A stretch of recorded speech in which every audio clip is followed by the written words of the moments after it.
Morning guys! Another day again!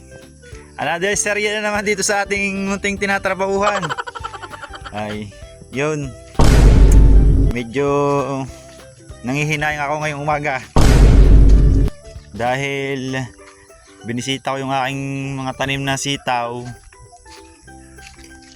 Gato pala nangyari, kaya pala hindi lahat sumusuloy, hindi lahat sumisibol. Sayang ang binhi.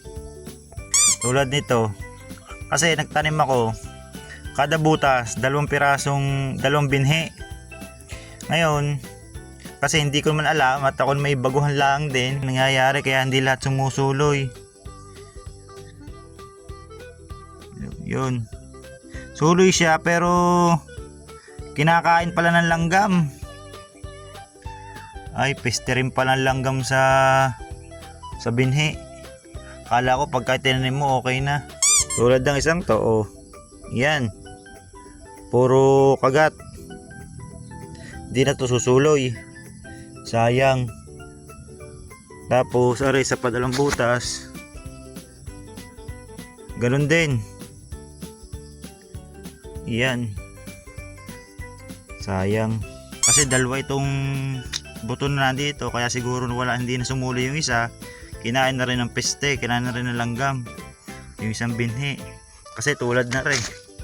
Yan, dalawa yan. Sumuloy ng isa, yung isa, ayun,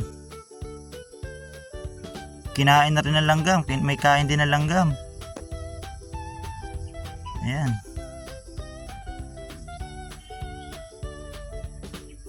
Yan, hindi kita. Yun.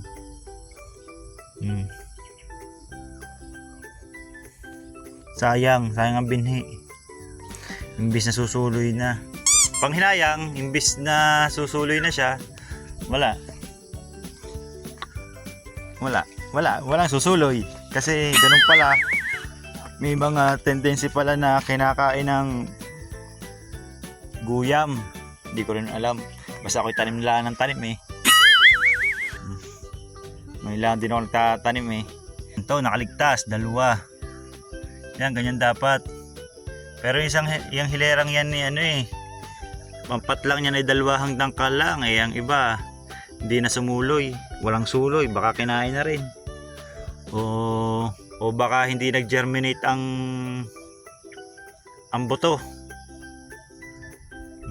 Hintay ako ng suloy. Yung pala kinain pala ng guyam.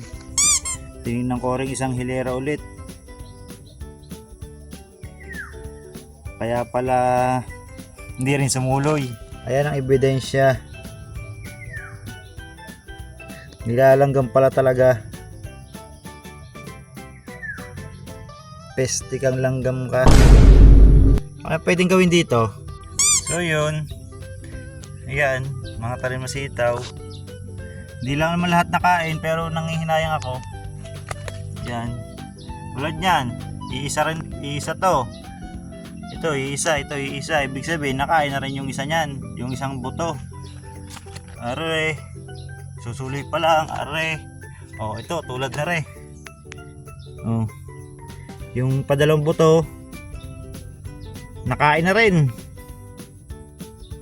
Ayun ang ebidensya pala. Ngayon alam ko na. Ngayon ko lang din nalaman na kahit palang halaman, kahit gusto niya mag-grow, lumago, may mga pagkakataon talaga na hindi matutuloy kasi yun nga, may mga peste, may haharang. Parang buhay nila ng tao. Kahit gusto mo mag-grow, kahit gusto mo kumasenso, may mga pagkakataon din talaga may magda-down sa iyo. Yun lang, peace out.